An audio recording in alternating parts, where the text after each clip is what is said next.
Women file for divorce 70% of the time. If they have a degree, it's 90% of the time. I think you know and I know kind of why that is the happiness factor, right?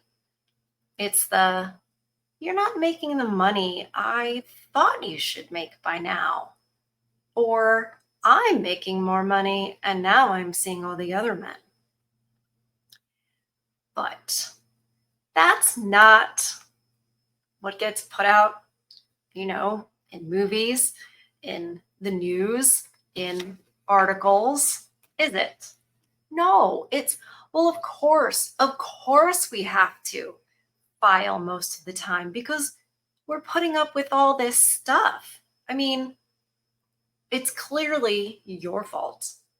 If you didn't do this, or if you did do this, if you would rise to our expectations, maybe we wouldn't have to file for divorce, right? That's the big cope. I'm using that word more and more because of a topic like this.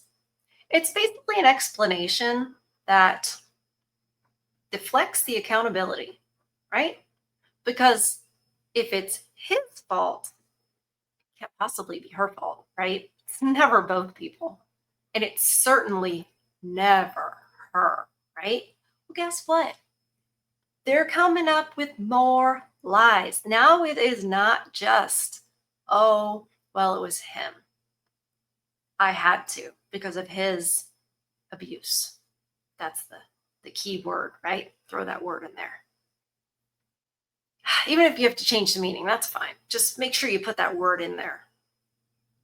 Now they're coming up with a whole different thing about why men are less likely to do it. And trust me, it's not favorable to you guys. I'm sure you're shocked. Well, we're going to get into it. We're going to destroy it. We're going to dissect it. We'll get right into it right now. Welcome back to Far From Eden.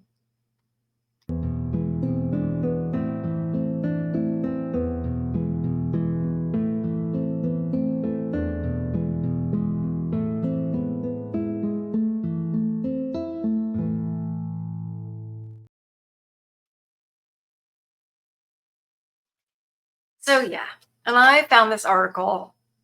I shouldn't be stunned by now, but they're doubling down and doubling down. Have you ever witnessed it when kids, I like to tell things in these sorts of stories because then I'm not criticizing any, one gender or anything like that. So, have you ever, been around small children, 5, 6 years old, and say Susie does something to Johnny, right? Maybe she grabs something out of his hands or gives him a smack.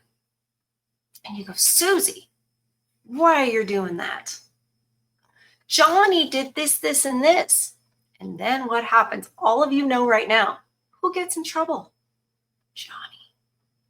You reverse it. Doesn't go the other way around, does it? That's not different than this whole idea of divorce.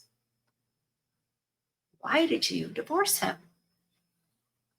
Because this, and this. Does it justify it? Maybe. Your reaction is wrong. Just saying, especially when there are kids involved. So, this was published in Forbes magazine. So, credible source. And it was published on April 19th of this year. They are pushing this stuff harder and harder right now because I think of people like me and the men that are on here.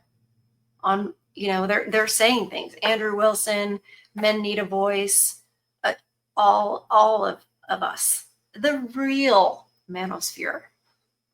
They want to say it's Andrew Tate and the rest of that kind of crew or the pickup artists and stuff like that. Is not. who we are. Nice try.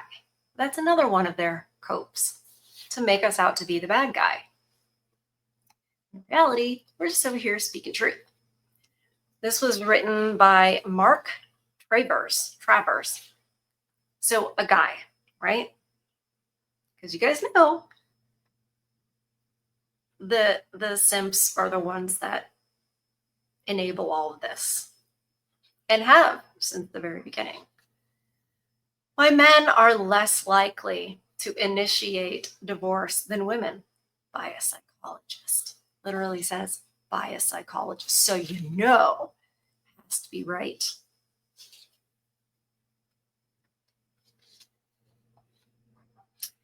When it comes to ending a marriage, women are often the ones who make the first move. This pattern is backed by decades of research. Men report more desire for marriage than women, and it's been known to boost their health, career prospects, and even life expectancy. How dare you? Well, obviously it's because you're selfish. I'm sorry about the amount of sarcasm. I'm actually not, but I also think it's harder for the overlord robots to pick up sarcasm. For women, however, the trade-offs are murkier. Unmarried women often thrive more emotionally and physically than their married peers, while unmarried men face higher risks of loneliness, poor health, and early death. You know, that's weird because there's a recent study out, and off the top of my head, I don't know where it came from, but the happiest people, the happiest women in America are women who are married with 3 children or more. That seems to be in opposition to what I just read. Also, I'm thinking the use of SSRIs, things like that, seems to be in opposition too. But you know, that would be us thinking for ourselves, using our eyeballs and some wisdom. And you know, we learned in 2020 you can't do that. You have to trust the experts. So let's keep going. In fact, research shows that women fare far better at being single than men do, with higher levels of satisfaction with their relationship status, life satisfaction, hanky-panky satisfaction, and a lower level of desire to have a partner. I don't know if everyone's familiar with the idea that people lie. You know, this is self-reporting. We've all seen TikTok now. We've all seen the confessionals. I am a woman, and I know what women are like, but I think it's been very eye-opening for men to see the amount of deception that happens. Let's put it this way. If I was somebody else and a single woman at, say, 38, and someone comes along and give me even a survey where it's anonymous, I am sure men would think, well, why would you lie? Because we lie to ourselves. No, I'm fine. I'm good. Actually, I'm happier this way. I'm single. I'm single by choice. Have you heard that phrase? I'm single by choice. I'm working on myself. That's not true. It's just not true. So I don't buy this for a second. Not even a little bit. But this psychologist, man, he's such a great psychologist that he is not getting it through his head that, you know what? Maybe men are like, yeah, I'm gonna honestly answer, especially if it's anonymous. He's not lying to himself. He's being honest. That has been my experience discussing things with men and with women. We're different. We behave differently, and we have different coping mechanisms. And that's why it's called a cope. In contrast, men's reliance on marriage often runs so deep that they are less likely to initiate divorce, even when they're unhappy with their partners. How dare you not just file for divorce when you're unhappy? What's wrong with you guys? Here are 4 reasons why men may find it difficult to leave a marriage. Number one, you're not going to believe number one right now. You're not going to believe number one. Okay. Number one, they feel tied to their children. What a hindrance. I mean, don't you understand? Like, why are you so tied to your children? Don't you understand that you deserve to be happy? For many men, the choice to stay is not necessarily about their love for their partner, but rather a strong sense of responsibility towards their children. They may feel that leaving would mean failing their family, especially their children, even if the relationship itself no longer feels fulfilling. Yeah, yes, absolutely, all day long. You know why? Because men understand that real love is sacrificial. That if you just left, in a lot of ways, you would be failing your family. And I say that either whether it's the man or the woman. You made a commitment, you made a vow, you made a promise. And those kids need 2 parents. Now, a lot of the people who file for divorce a lot would say, yes, but it's better for the kids if we're apart because we're happier. No, it isn't. No, it isn't. The statistics show it, and the men know it. I like that phrase. The statistics show it, and the men know it. Yeah. And they're going to put themselves second. They're going to put their kids first in this situation because they understand they have a responsibility and it doesn't matter how they feel.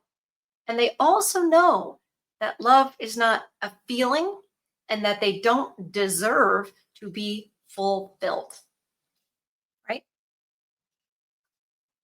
In 2021, in a 2021 study published in the Journal of Social Welfare and Family Law, exploring separated fathers' understanding of home, many men described it not just as a physical space, but as a combination of emotions, relationships, routines, and surroundings.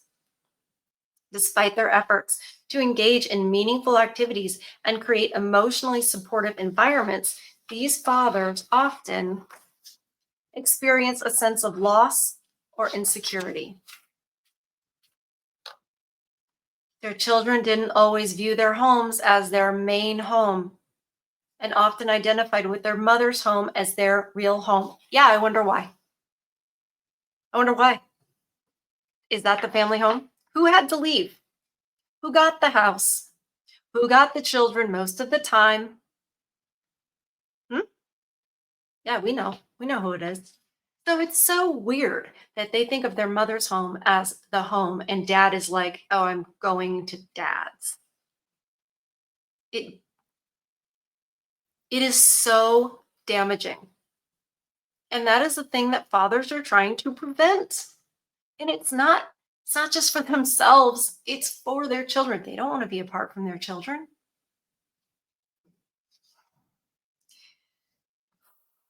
This perception made some fathers feel that their parenting efforts might not be fully recognized or valued, or that they might be alienated in some way, even by the court system, by the decision to have them stay in their home. That he probably paid for, but that's not important. When their children weren't present, the house often felt empty, which made them feel like home only truly existed when the children were there. Yeah. What does that say about them? Is anybody going to notice that? Is anybody going to notice a man's heart? Or even that he has one? This is excruciating. And I'm not even a father, obviously. I'm not even a father separated from my children, and this is excruciating to read. The emotional reality of feeling invisible or secondary is one many married men quietly contend with. So even in the face of an unhappy relationship, They may choose to stay, driven more by duty, guilt, or cultural expectations. Duty. All duty. Men are dutiful.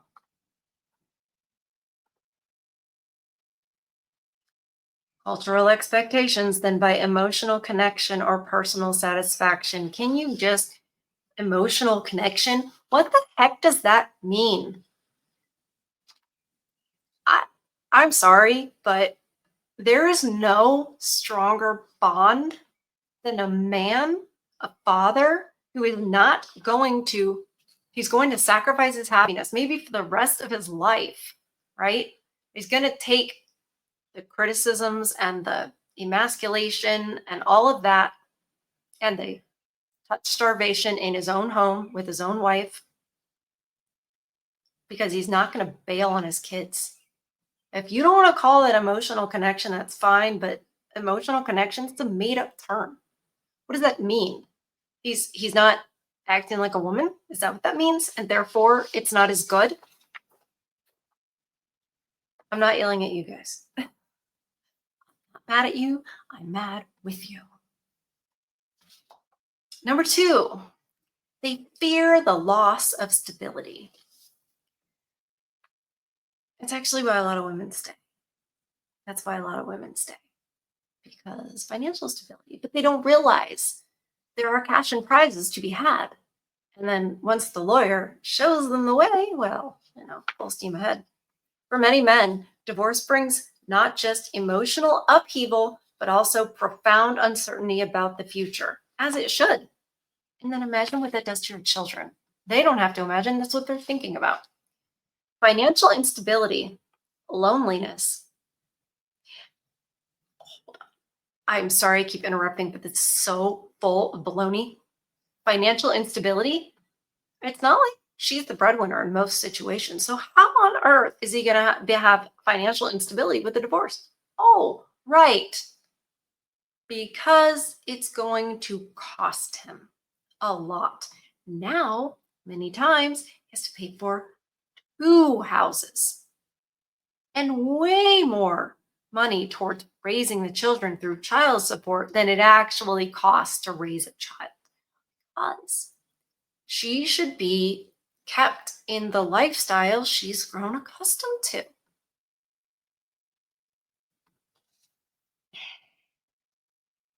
Okay. Financial instability, loneliness, and the disruption of familiar routines fuel a fear of the unknown. The prospect of starting over can feel overwhelming, compounded by the sunk cost fallacy of abandoning a long-term investment in the relationship. What is a sunk cost fallacy? Probably another made up thing.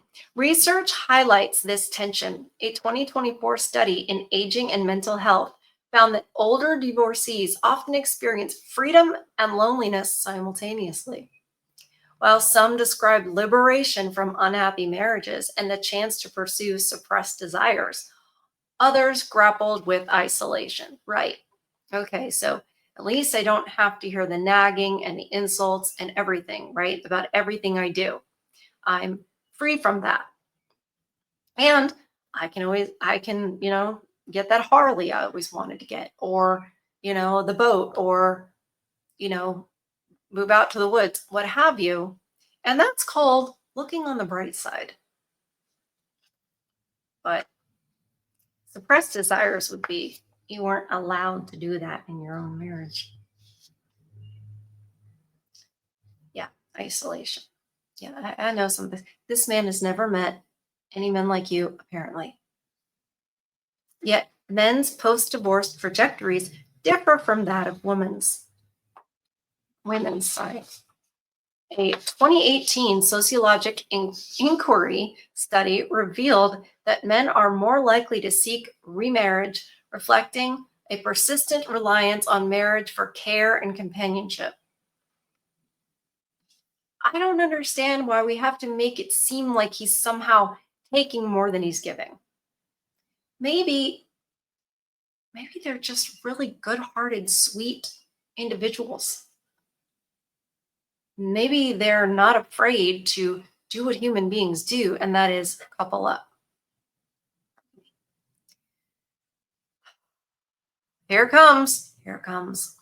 Women, by contrast, are more reluctant to marry, fearing more caregiving burdens. Yeah, a big problem we have is that we see these things as burdens. What a terrible, terrible way to view loving people. Serving people and taking care of them is loving them. Love is not some type of emotion, but it's a burden. You're all just a burden. So in this way, I guess when you're taking care of children, that's a burden. You're doing something for your husband, that's a burden. Taking care of your elderly parents, it's a burden. It's nice to know how they view all of it, not that we didn't know before.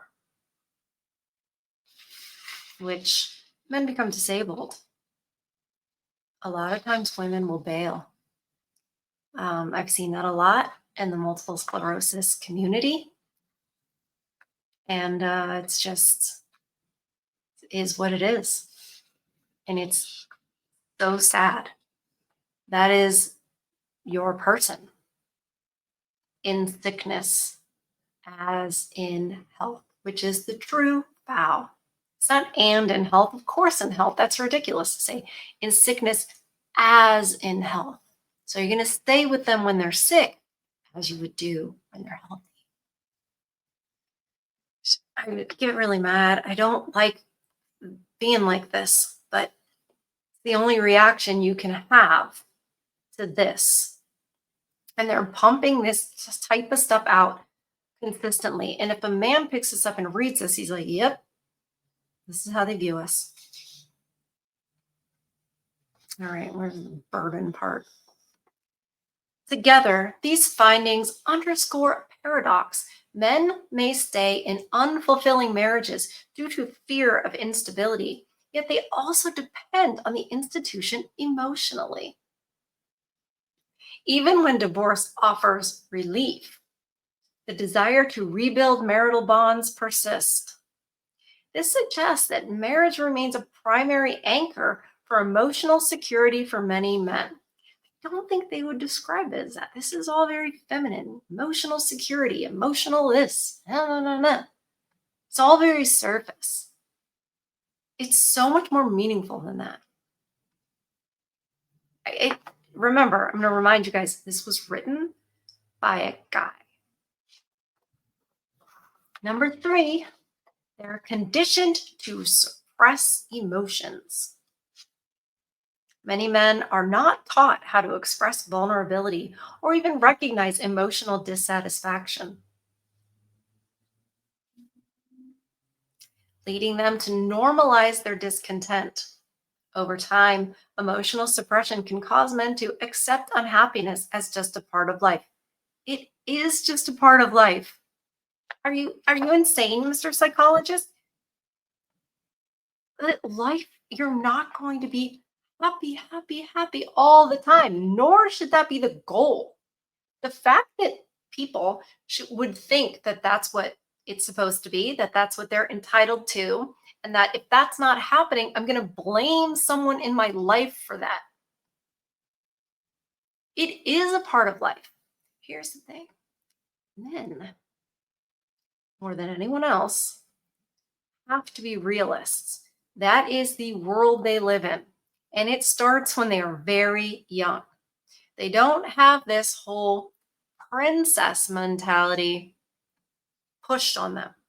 No one says to boys, you deserve the world. You can have it all. Not really. It's the idea of life being real and not happy all the time smacks them in the face pretty early. A 2015 study published in the Journal of Social and Personal Relationships suggests that when husbands suppress emotions, it harms relationship satisfaction. Stop harming it. Particularly early in marriage, as dissatisfaction grows, it alters how spouses manage emotions, often leaving both husbands and wives emotionally disconnected.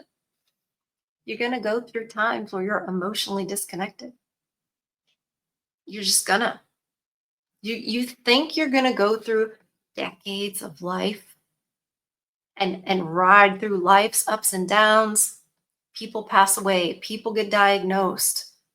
There are stresses, there are financial disasters, and this, that, and the other. And you mess up, and she messes up, and the kids are bit, right? That's the beauty of it, though. The beauty of it is, yeah, but we're in it together. We're in it together. If you're playing, okay, I'm going to use a football analogy, which is, I know a lot of us aren't really into sports ball, but like, okay, if you are a football team and you're on the offensive, right? And you're making like a play, I don't know what it's called, right? And the quarterback hands it off to one of the players and he throws it downfield. And the receiver misses it, right? You don't go, well, that's a game over. Something happened that wasn't supposed to happen and it's not going well. No. You go, all right, team, and when the chips are down, you hunker down. You draw even closer to each other. And you don't say, well, I'm unhappy and I don't like the way he's dealing with that. I don't like this. I'm not picking up his socks, this or that or the other. You just shouldn't leave because you're just going to jump from the frying pan to the fire. So, and a lot of women are realizing that, when you leave, you take yourself with you. And if you're the problem, it's not going to get better.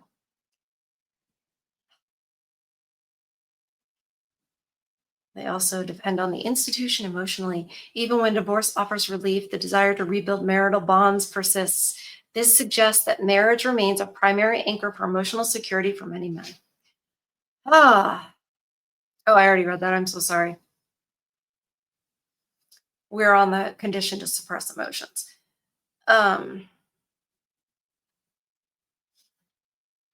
Goodness gracious. As dissatisfaction grows, it alters how spouses manage emotions and then they get disconnected. That's where we are. Over time, this dynamic can create a sense of entrapment. Some men, despite feeling deeply unhappy, struggle to leave, either because they refuse to voice their needs or because they fear the consequences. And sometimes you're just riding it out. Just ride. Just ride it out. Goodness. I, for those men, for those from traditional backgrounds, divorce may be seen as failure or weakness, further locking them into unfulfilling marriages. I don't know where this whole you need to be fulfilled stuff is and where it's supposed to come from. They act like it's just from physical pleasure or experiences that make you, ha. That's not it. It comes from people, it comes from family. Number 4, they lack support systems. Well, that's true. While men tend to report having more same-sex friendships than women, these relationships are often not very close, intimate, or emotionally open. Researchers suggest that several factors prevent emotional closeness between men. This could be due to societal expectations tied to traditional male roles, such as the pressure to compete, a fear of being perceived as weak, discomfort with vulnerability, and homophobia. Nice one. Throw that in there. As well as a lack of positive role models for male emotional connection. Or that, like, the idea of brotherhood is really not accepted in society. It's really not. A lot of times when men get married, they get disconnected from their friends, not by their own, not of their own doing.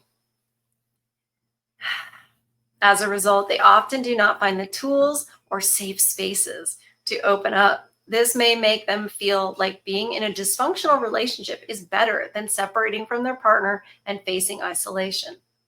Yeah, I don't, okay. Men's reluctance to leave unhappy marriages is rarely about one factor. It's an entanglement of emotional suppression, fear of loneliness, cultural expectations, and the absence of strong support systems. Many stay out of habit or the hope that things will return to how they once were. It's gonna go, you're not gonna stay in the honeymoon phase. I think men understand this probably better. You're not gonna stay in that honeymoon phase. It's just not realistic. You're gonna go through different phases. Do you think grandma and granddad, they're not the same as when they were 22 together? And that doesn't mean that what they have is not good. I, Okay, Mr. Psychologist, they're really not. They don't know anything, these psychologists. They're so in their expert world, they're like up here, talking down to us, telling us what it is, telling us what to believe. I want to know what you guys think. Put that in the comments, because I don't think any of this is really true. But holding on to memories or enduring emotional strain and silence only deepens the wound. What men need is understanding and encouragement to redefine masculinity so that they feel safe enough to open up to others. They're supposed to feel safe enough to open up to their wives. That is supposed to be their main confidant, where they can be vulnerable and it's protected, where it's in a vault. All their insecurities, all the everything. And she says, no, you are amazing. You can handle anything.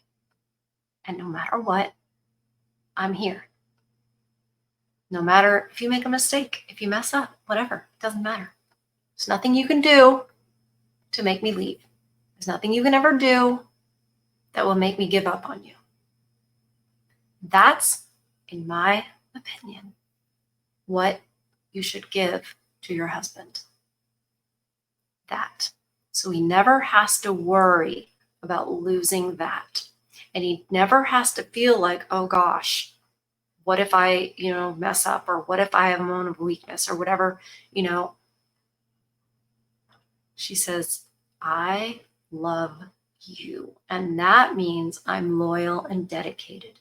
And it means that all of your fears and all of those things and your difficult memories and everything, they're in here.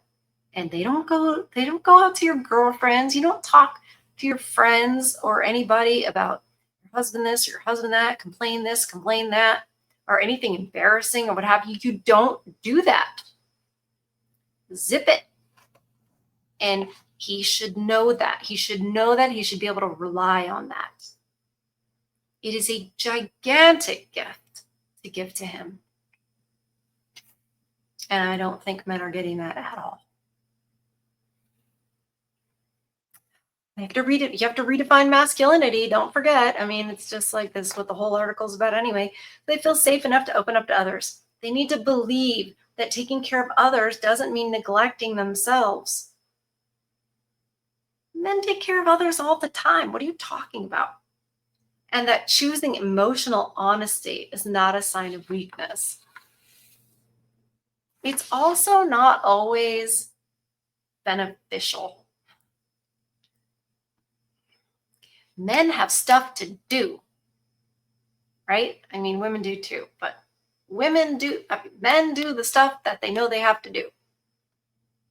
Because if they didn't, the lights wouldn't be on, the water wouldn't come out of the tap, the sewer would be backed up, the trash wouldn't get picked up,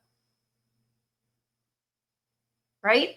The oil rigs, underwater welding, ice truckers in general. That men are like, well, job's got to be done, got to do this. It runs the world. the big cargo ships that deliver, the goods, all of this stuff, the top surgeons. Do you think a brain surgeon, which most of them are men, he can't be opening up all these emotions all the time? He's got to be on. That's why it's so important when he has a wife that he can say, all right, unload where it's safe, and then back up again. And I'm not saying that women don't have to be or shouldn't be strong and stoic themselves, because if you're taking care of children, absolutely, you can't be dumping all your stuff onto them, your life, all the problems in life and all this and stuff, and flying off the handle and crying. If you've got like 2, 3, 4, 5, 8, 12-year-olds, you can't do that. You can't. You have to explain to them and teach them about these things. You don't freak them out. It's emotionally irresponsible. How about that term, psychologists? You don't want to be emotionally irresponsible. And that means not being well regulated. Because it seems to me in this article that men are actually very well regulated when it comes to emotions. And maybe other people are not. So with that, I just wanted you to know what they're saying about you. And it's baloney. But isn't it interesting that it seems like more and more they're pushing this stuff out there because the truth is getting out. But remember what I always say about the truth. It's so much stronger. And that's why when I come across this type of baloney, I'm like, no, we're going to slay this with truth. Speak it, right? Speak the truth. It's the biggest weapon we have because this is a spiritual battle. And truth is always going to win, even when it doesn't feel like it. Because it's not about the different battles, it's about the end. And Christ is king, which means in the end we win. So keep that in mind as you're protecting your peace. Don't let this get into you. Feed your soul instead. I love you guys. And I'll see you guys on the next one. I can figure out my screen. Love you guys.